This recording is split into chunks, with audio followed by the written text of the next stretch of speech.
Le mec a 16 ans mais a l'impression de l'en voir sans. Le manque d'argent, la misère, la pauvreté l'ont bercé. Issu d'un modeste quartier, d'une famille d'immigrés, du mal à trouver un taf à cause de sa couleur soi-disant. Parce qu'aux gens il fait peur, sans avenir tu finiras en zone. C'est ça qu'on lui dit depuis qu'il est tout petit. À partir de là il commence à voir la vie en noir, se mettre à boire, à fumer, à voler pour avoir un peu de sous dans les poches, histoire de se payer un paquet de clopes. Il a dû taffer 2 fois plus dur pour avoir les mêmes chances que les autres, traînent avec ses potos sous les mains et Momo. Les coups de ceinture de son daron l'ont rendu complètement paro. Une situation familiale compliquée. Un jour en rentrant du lycée, ouvre la porte de sa maison et puis trouve sa mère en sang. Depuis le manque d'amour d'une mère a rendu son cœur dur comme de la pierre. Il est complètement du père, s'oriente vers une formation militaire. 2 ans plus tard il perd en guerre, déterre. Il a peur de son père, il a forgé son caractère. L'un des combattants les plus grands et les plus fiers se prend une bastos dans les dents. Cela marque la fin de son ère. Maintenant tu peux croiser sa tombe si tu te balades dans un cimetière. Si tu te balades dans un cimetière.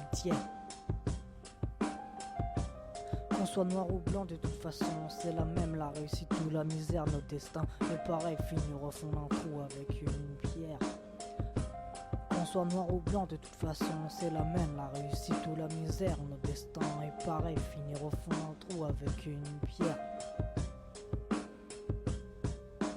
Lui aussi, à 16 ans, il rêve de gloire. Pour arriver tout en haut, n'hésiterait pas à faire couler du sang puis à empiler les cadavres. Il lâche pas cette étude et va même jusqu'en fac. Quelques années plus tard, monte sa propre entreprise, chaîne alimentaire ou vêtements, tout est bon pour lui. Tant qu'au bout, il y a de l'argent, ça fait belle lurette qu'il ne vit plus chez ses parents.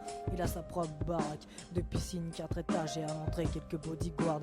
Autour de lui, les loups gravitent, bavent sur sa réussite. Pour l'instant, il a de la chance, il mène la belle Yves. Seulement voilà, un jour son entreprise fait faillite, il commence à être sûr, endetté maintenant, vit dans un immeuble au rez-de-chaussée. Il a lâché ses amis, ne parle plus ni à Charles ni à Henri, fait croire à tout le monde qu'il va bien alors qu'il a sombré dans l'alcoolisme, que pour lui tout va mal et en a même marre de la vie. Quelques années plus tard, il se retrouve au fond d'un lit d'hôpital à vanner les infirmières et leur pauvre vie de misère, puis finit par mettre fin à la sienne, puis finit par mettre fin à la sienne. Soit noir ou blanc, de toute façon c'est la même, la réussite ou la misère, nos destins est pareil, finir au fond d'un trou avec une pierre. Qu'on soit noir ou blanc, de toute façon c'est la même, la réussite ou la misère, nos destins est pareil, finir au fond d'un trou avec une pierre.